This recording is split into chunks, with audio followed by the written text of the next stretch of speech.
Muchas gracias por estar acá hoy. Entre tantos webinars sobre todos los temas imaginables, las 24 horas del día, nos hemos acostumbrado a eso también como parte de estos intercambios en pandemia. Gracias por elegir este en particular, los más de 50 que veo que están conectados. Agradezco a Hernán Castro, director de vinculación con el medio de la Universidad O'Higgins, donde trabajo, por esta invitación. La verdad que es un placer compartir esta mesa virtual con los demás expositores para hablar de algo realmente importante, la evaluación para el aprendizaje, su curricularización, su institucionalización en la escuela y su bajada, o más bien su subida, al aula. Mi exposición es breve y tendrá tres partes. Hablaré de principios para la evaluación, hablaré de tensiones en la evaluación, y luego, para cerrar, vamos a ver algunos ejemplos para ilustrar cómo podemos concretizar estas propuestas en el aula. Comenzamos entonces con principios para la evaluación. Y me gustaría citar las palabras iniciales del documento con orientaciones para la implementación del decreto 67, en el que ahondarán mis compañeros de mesa. Estas palabras iniciales están elaboradas por la Unidad de Evaluación y Currículum del Mineduc y se publicaron en 2019. Están disponibles en internet en varios lados. Y voy a separar estas citas, son citas de apertura de un texto bastante largo, en tres grupos. Primero, a la izquierda, la siguiente cita: la evaluación cumple un rol crucial en el monitoreo y acompañamiento del aprendizaje de los estudiantes y en la reflexión docente para la toma de decisiones pertinentes y oportunas respecto de la enseñanza. Primera cita de la que me voy a tomar. Segunda, se busca dar un lugar preponderante a la retroalimentación en los procesos pedagógicos. Y tercero, y termino con las citas, se procura fomentar prácticas evaluativas que propicien que los estudiantes pongan en acción sus aprendizajes, les encuentren sentido y relevancia y se motiven por seguir aprendiendo. En estas afirmaciones aparecen con bastante claridad tres principios teóricos de base, de los cuales me gustaría hablar un poquito ahora y compartir con ustedes. Primero, el concepto de evaluación formativa, que, como muestra ese icono que le agregué por ahí, pone el foco en el docente. La evaluación no es solo una medición de resultados de aprendizaje, sino una herramienta de promoción de aprendizajes en distintas etapas. En segundo lugar, las citas que compartimos recién, que son de alguna manera la orientación de puesta en marcha del decreto, ponen el foco en el rol del feedback en el aprendizaje. El docente debe brindar precisiones sobre el resultado de la evaluación. Este concepto se puede vincular con otros dos, algo más contemporáneos, que también están presentes en el documento. El feed forward, que significa brindar retroalimentación en etapas tempranas que resulten oportunas para que esa retroalimentación pueda ser usada en un proceso que no se cierra con la retroalimentación. Esto no siempre es posible, pero es importante planificar o al menos habilitar la opción de que el estudiante use ese feedback o feed forward para revisar productos o cambiar estrategias. Y por último quería hablar de un concepto menos conocido, que es el talk back, que significa, ¿no?, como una contestación, ¿no?, sería la traducción, que significa habilitar instancias en las que los y las estudiantes puedan responder ese feedback, con opciones alternativas de evaluación, con preguntas, con propuestas, también poniendo en marcha instancias de auto y coevaluación, para no hacer el proceso de evaluación en un solo sentido, ¿no?, en un sentido docente-estudiante, y lograr así que los y las estudiantes sean corresponsables y tengan mayor, por supuesto, motivación y compromiso, a partir de tener un rol de agencia, un rol más proactivo. El tercer principio de base, en la tercera cita que compartí con ustedes, es el de evaluación para el aprendizaje, que es un concepto similar al de evaluación formativa, pero que agrega un rol de acción, un rol preponderante en el estudiante, por un lado, y además suma aspectos emocionales y motivacionales, no solo cognitivos, digamos. Por eso coloqué en este gráfico que están viendo, en esta diapositiva, el feedback en un lugar intermedio, ¿no? Porque de alguna manera conecta la evaluación formativa más tradicional, con foco en el estudiante y en procesos cognitivos, y la evaluación para el aprendizaje, que otorga también preponderancia a aspectos psicológicos, emocionales y de motivación, y suma a la conversación a los estudiantes. En la evaluación para el aprendizaje, las evidencias que generan los instrumentos de evaluación que usamos como profes se aprovechan tanto por los profesores como por los estudiantes, así como por los apoderados y otros actores, digamos, de la comunidad de aprendizaje. En cualquier caso, y tampoco quiero generar confusión con esto, como veremos más adelante, es posible utilizar como sinónimos evaluación formativa y evaluación para el aprendizaje. Así que podemos usarlos como sinónimos, pero me interesaba marcar esa diferencia respecto de los roles que cada uno de nosotros ocupamos. Voy a decir en conclusión, en esta primera pata, en los principios de mi presentación, y sin haber tenido nada que ver, lo aclaro por las dudas, con el desarrollo del decreto 67 ni con el documento de orientación, que los principios que lo fundamentan están muy bien, y ofrecen verdaderas oportunidades de mejorar las decisiones de enseñanza, los aprendizajes, las dinámicas de aula y las formas y roles de participación. Así que en este primer apartado nos mostramos más bien optimistas. Pero como la educación es un fenómeno sumamente complejo, donde intervienen más factores que los que se pueden reglamentar de forma centralizada en el currículum, me gustaría recorrer también brevemente algunas tensiones. Así que lo que vamos a explorar ahora son algunas tensiones en esta propuesta. Primero voy a recorrer las tensiones entre la evaluación formativa y la evaluación sumativa. Son dos conceptos distintos, pero tienen vínculos, de los que voy a hablar en un momento. La evaluación formativa, como dijimos, es una evaluación que tiene como foco generar evidencias de los desempeños y aprendizajes de manera oportuna para tomar decisiones de estudio, de enseñanza, de refuerzo, de apoyo. Decisiones que toman muchos actores, los docentes, los apoderados, los directivos, los jefes y los estudiantes. La evaluación formativa también constituye una herramienta que evita la tremenda carga emocional y hasta a veces policial de la evaluación sumativa, sobre todo la de altas consecuencias en el caso de pruebas estandarizadas, de las que sabemos bastante en la cultura escolar chilena. Es una evaluación de alguna manera más segura en términos emocionales, al mismo tiempo que da información útil y oportuna.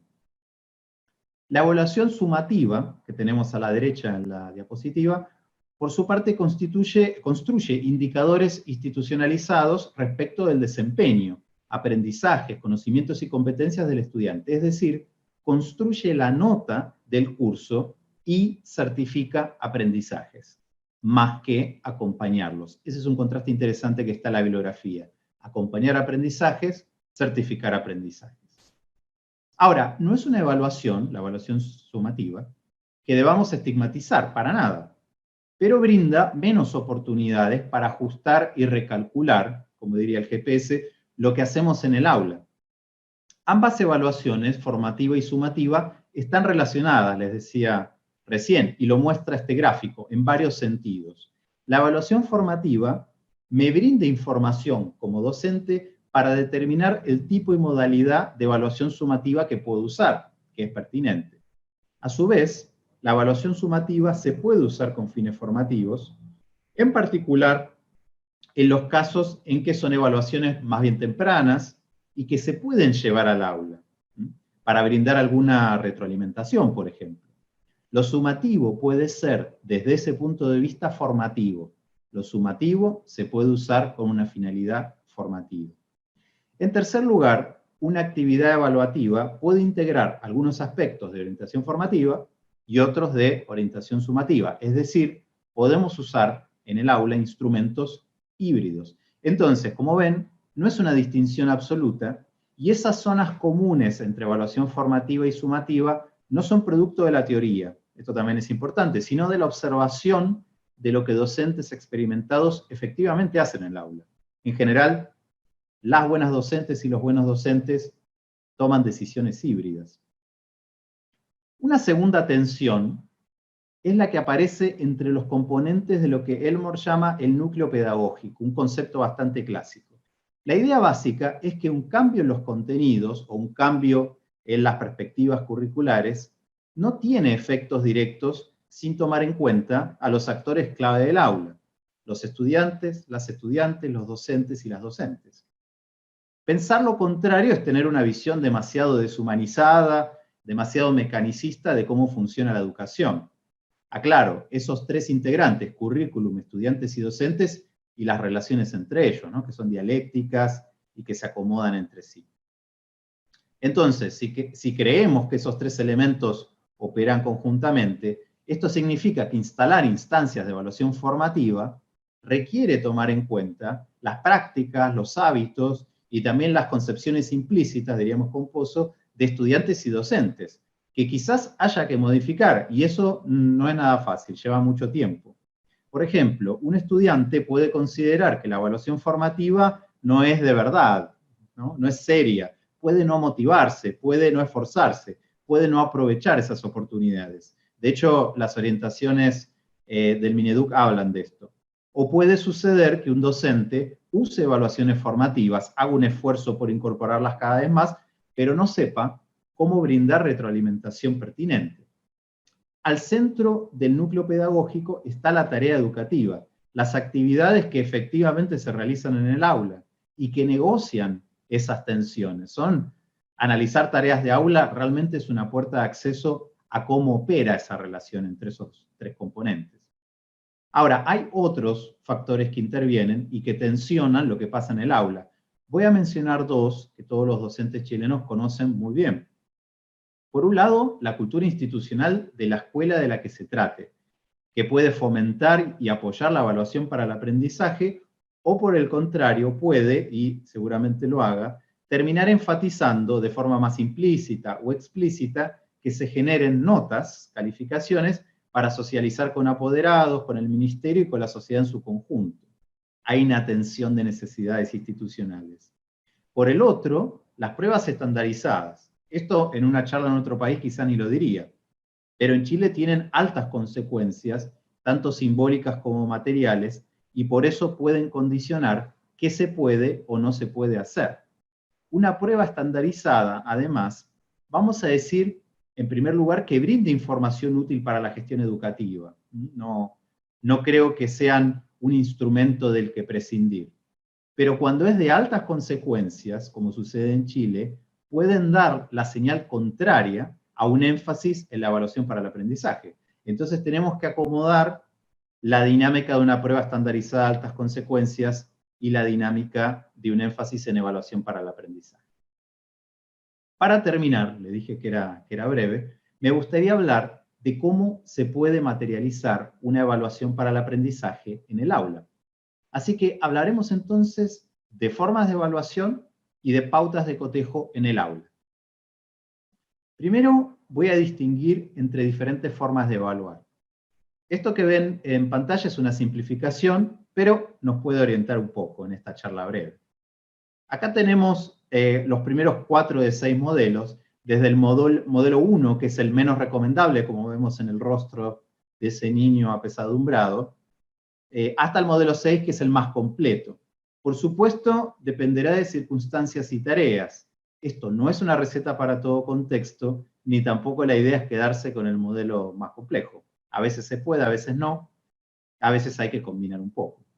En el modelo 1, la evaluación es una nota que el docente, una calificación que el docente transmite al estudiante y que brinda una foto de un producto final, que puede ser un resultado de aprendizaje o un escrito, un proyecto.